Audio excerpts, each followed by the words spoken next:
Welcome to Guard Life Flourish. Whether it's your guard life or your home life, the goal is that we flourish. And this week, we have part 2 with Director of Psychological Health, Jeremiah Trapp. If you missed part 1, go down into the below, look that up. There'll be a link so that you can go check out part 1, because you know what? This is good stuff. If you're going to come into part 2, you're going to be like, hey, what did I miss? I promise you. So do yourself a favor, press pause, go down into the below, go to part 1, and then come back and join us here in just a minute. So anyways, glad that you're all here. We're super pumped to continue this conversation. Jeremiah, I'm so glad that you said that you would join us for part 2. And I'm not going to throw out the baby with the bathwater right away and say that there won't be a part 3. You know what I'm saying? Because this is some really good stuff. And where we left off before with part 1, you said some key words, and I don't want to miss them here. You said leaders needed to be so that we could create vulnerability within our ranks. We could create a connectedness within our ranks. You gave them 3 things. You said they need to be more self-reflection. There needs to be more self-reflection. There needs to be more true listening so they can understand what's going on, which creates that empathy type of thing. Mm-hmm. And then you also said there needs to be some vulnerability, and you gave us some great examples for vulnerability. Thank you. It was great, great stuff. Where I want to pick up our conversation today is this. Kind of sets this stuff to the side for a moment, but we're going to get back to it. The question is this. What are some of the trends of things that you have seen over your years? We're going to narrow it down just specifically here in the Nevada National Guard. What are some of those things that we can look at that you have seen as trends over the years? Yeah, that's a good question. Thanks for having me back. I Yes. must have not screwed up part 1, and so got invited back. Thank you, Chaplain. Yeah. Trends in the National Guard over time. Well, I would say a lot of it has been leadership issues. Okay.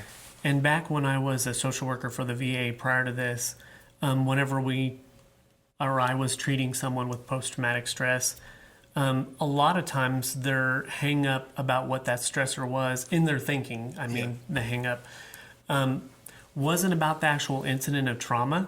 Like, let's say that they were picking up limbs from someone and helping take care of service members in combat. Difficult situation. Yeah.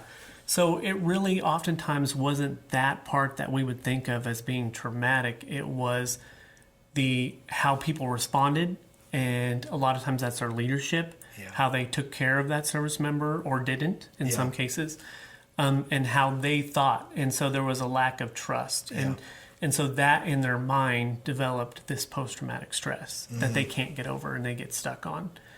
And so I would just add to that in the Guard in terms of trends whenever, especially young service members are talking about a lack of trust in their leadership or how they don't feel like they're appreciated and valued because they're treated like dirt, I'm not saying they are treated like dirt, but at least a lot of them who have some functioning issues and come to the DPH to talk about it, that's how they feel. Yeah. So it is climate type issues. It's leadership and how they support their service members, oftentimes whether or not a service member is going to be resilient about what they have to go through. Yeah.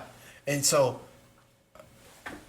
add to that is I really expected, I got to be honest with you, what I expected when I asked that question, I expected to hear, well, the trends are suicides, the trends are this, the trends are that.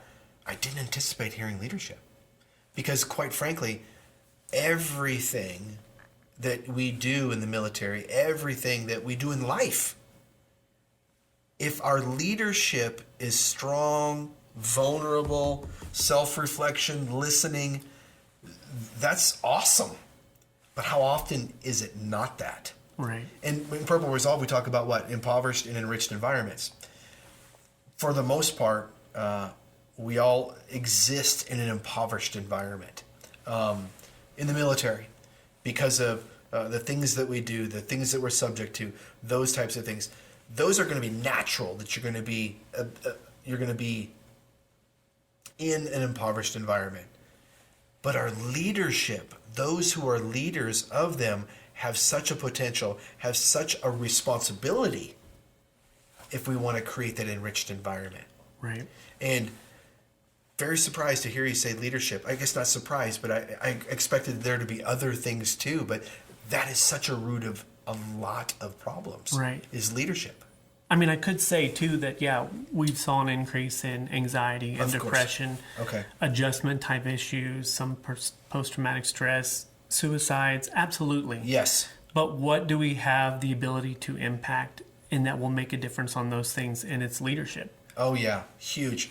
Okay, so back to the leadership, not back to leadership, but we've talked a lot about leadership. We've talked a lot about guard roles and responsibilities. We talked about other things, but I want you to shift, if you would, just for a brief moment, and tell me a little bit about how Purple Resolve and the principles of Purple Resolve can help me be a better dad, can help me be a better husband, wife, outside of the guard. How can that help me?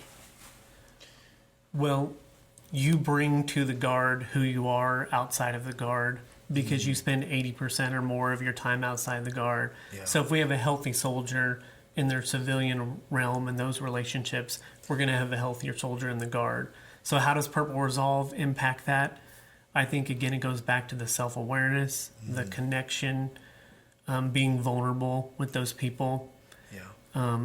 Whether it's your spouse or kids or parents or whoever you need to develop that relationship with, being vulnerable. Because whenever things get difficult, human nature is to avoid it. Avoid. And so avoidance of that just creates the problem. I mean, nothing really goes away when you ignore it. I mean, very few things. Maybe your teenage kid after they graduate high school, but ignoring it is not going to make it go away. Yeah. And so vulnerability doesn't allow that. Yeah. Because you have to address it. And Yes. that's the vulnerable piece and the courage it takes. If there's some difficulty in your relationship with your spouse, for example, taking the time to address that, whether it's a difficult conversation or not, it's probably going to be. Yeah. That's a vulnerable situation. So really attacking that by having the courage to address it. Yeah. And I would say that a lot of the people that I talk to as a chaplain or when it comes to relationships and things like that, they don't have the skills or the ability or the courage. We use that in the last one a lot. They don't have that to be able to have that difficult conversation or what we like to call courageous conversation. Right. And I believe that Purple Resolve really helps give that individual a much larger toolbox. I wish that I could say, hey, if you just did A, B, and C, everything's going to be fine in your relationship. But you know that doesn't work for every single relationship. You better than anybody. I mean, you deal with it all the time. So, but Purple Resolve gives us a toolbox of many different tools that all of a sudden you may grab onto something and say, hey, this is what I like. Actually, a couple episodes ago, somebody grabbed onto nobility. They said how important nobility was and how that drove them to be a better person, a better soldier, a better dad, all this, that, and the other. And I thought, that's so interesting. I didn't see it from that perspective because my perspective was, I want to make sure that I'm doing well when it comes to heart set, mindset, and this, that, and the other. And I didn't see it through the nobility eyes, but he did. So in Purple Resolve, we talk about the 4 dimensions of a person, of a whole person: spiritual, physical, emotional, and mental. If you, from the Director of Psychological Health, from your perspective, what realm do you see, I don't want to say the least best, or I don't know the right terminology here, what realm do you see people visiting you for more than others? Well, I would definitely say emotional, mental realm over the other ones, just because in my line of work with counseling and everything, that's where we are. I think they're all equal. Yes. I don't think that one has more power than the other in terms of your quality of life. Yeah. They're equally important. Yeah. But given mine is about people who are having dysfunction, so whether they're having emotional dysregulation or their thinking is a problem, then we're looking at their mental health and what thoughts are causing these issues. So that awareness in Purple Resolve, really encompassing all of them, I think just gives a person an opportunity to start anywhere to improve. And when one of those, we talk about Purple Resolve, when one of those gets out of balance, it's easy for the other ones to start getting out of balance as well. Mm-hmm. And so, man, just trying the balancing act in itself is hard enough, you know. But okay, back to the husband, wife, mom, dad question that I asked earlier.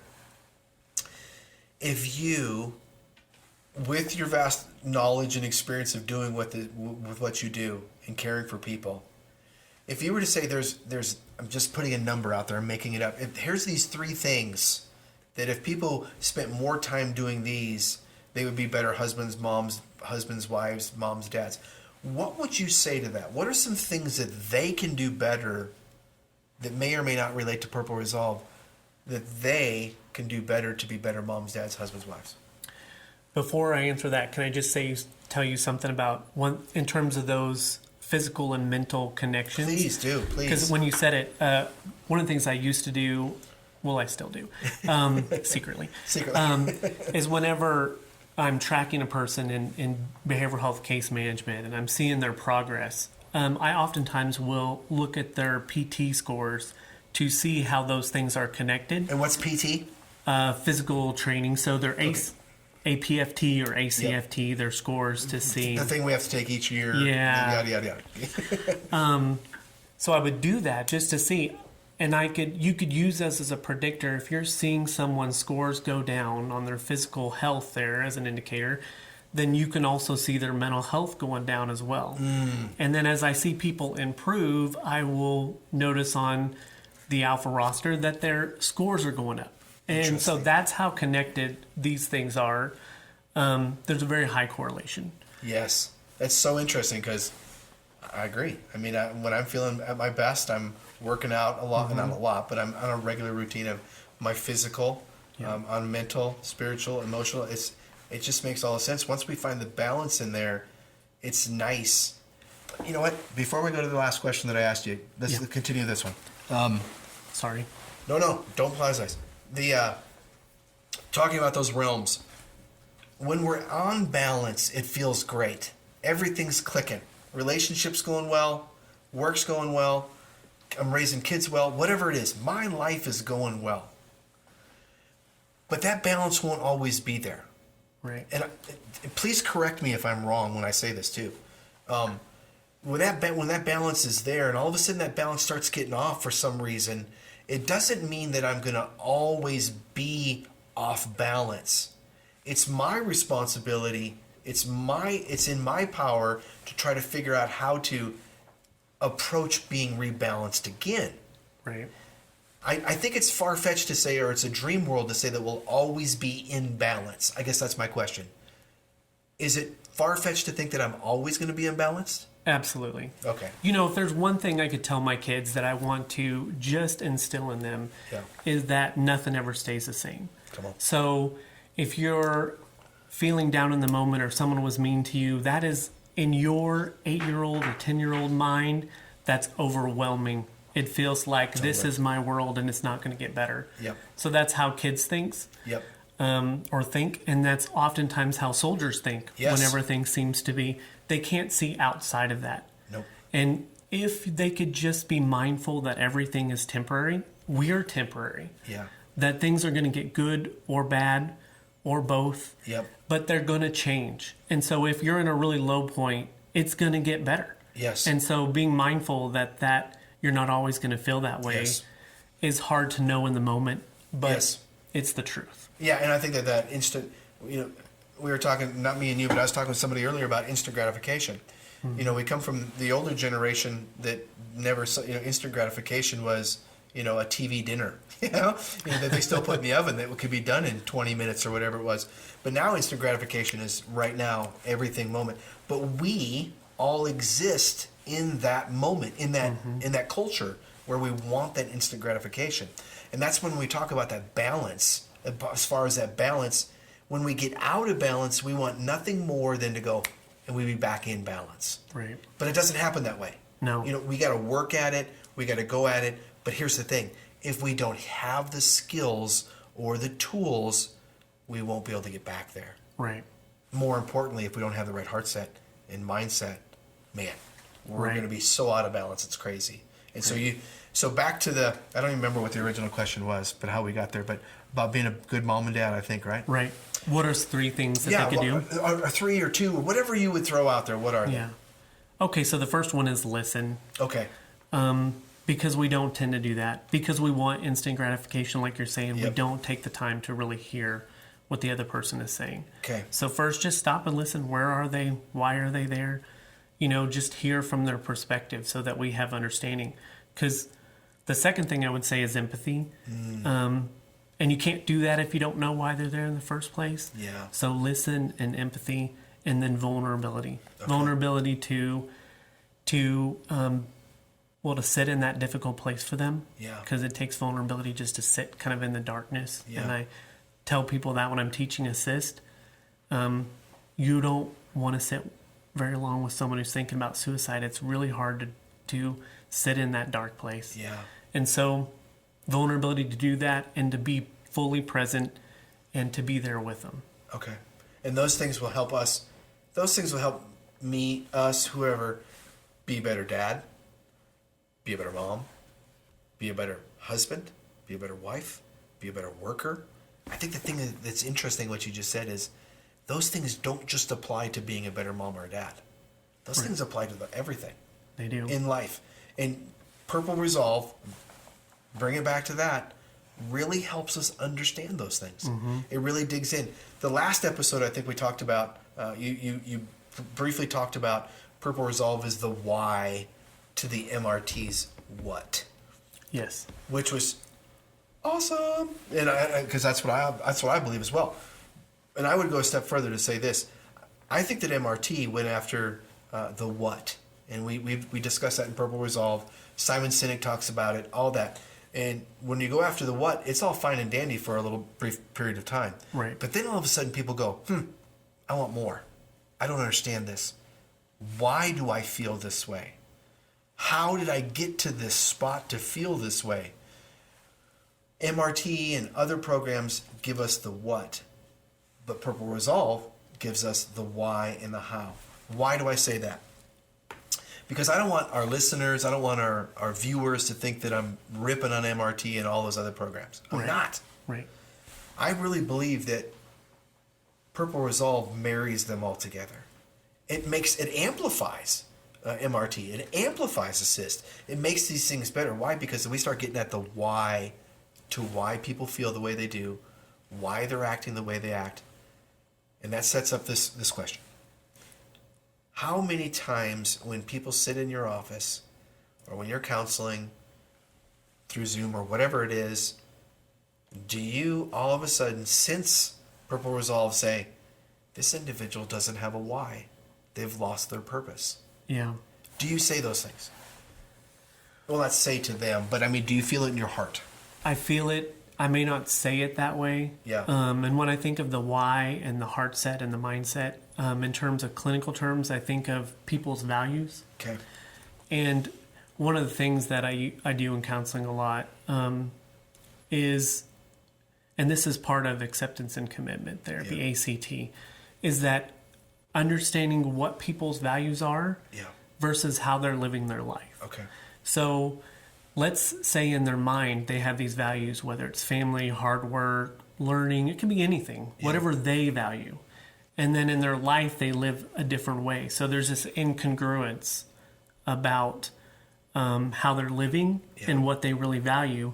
They don't know it, but it's causing them all this anxiety and angst because they're not living into their values. So they forgot their why. Yeah. And so the actions they take on a daily basis don't match their values. Let's say family is a real value, but I avoid my spouse and I avoid my kids and I don't want to talk to them because they cause me stress and I just can't stand it. Well, you're not living your value there, and that's causing dysfunction, but you don't have the awareness to know why that's happening. And so identifying the values, what's keeping you from living that value, your why, and getting back on track just will make you a healthier individual. And I think Purple Resolve touches on that with heart set. Oh man, I think so too. For me, it was I took it for the first time in last year. Well, I guess about a year ago, and it changed my life. I mean, as a pastor, I just as a chaplain, I'm thinking, I don't need no more changing. I got the Lord, Come on, But I'm not saying in those respects it changed my life, but it changed my life on all of these common sense things that I wasn't applying. Yeah. And I'm 51, going to be 52 years old. How much are our soldiers and airmen who are 18, 19, 20, 22, whatever, they don't even know what they don't know yet. And so I think that Purple Resolve is awesome. It's dynamic. It's preventative. I mean, I could go with a million different words. But what you did for us is really name some stuff, and I just love it when you said that, how can you be a better leader? And what can leaders do? They can do more self-reflection. They can listen more. They can be more vulnerable. And then I loved what you said about how people can be better parents or people can be better spouses. Very much the same, very similar thing. Mm-hmm. Listen, have some self-reflection, be vulnerable. Those are things that Purple Resolve says, hey, this is what we need to do more of. Right. When was the last time, you don't have to answer this if you don't want to have to, when was the last time that you went through any military training that said, we need to get focused on these things? I don't recall going through a military training that This is so different. Mm-hmm. But it's so what we need right now. Right. And honestly, I know that we're out of time, and I can't thank you enough for being here.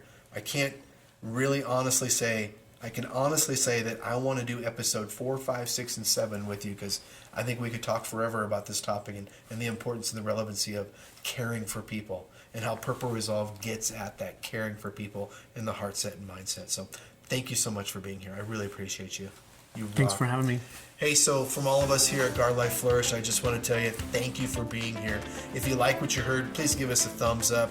Hit that, or as Walter would say, smash that subscribe button and get it on. We look forward to it. Hey, and if you have comments or questions, leave them in the below so that we can do interviews and stuff in the future. And help me thank this guy right here. If you have his email, send him some emails, because he does some hard work, and send him some appreciation. From me, from Walter, from all of us here, from Captain Trapp, thank you for being here. And until next time, have a safe life.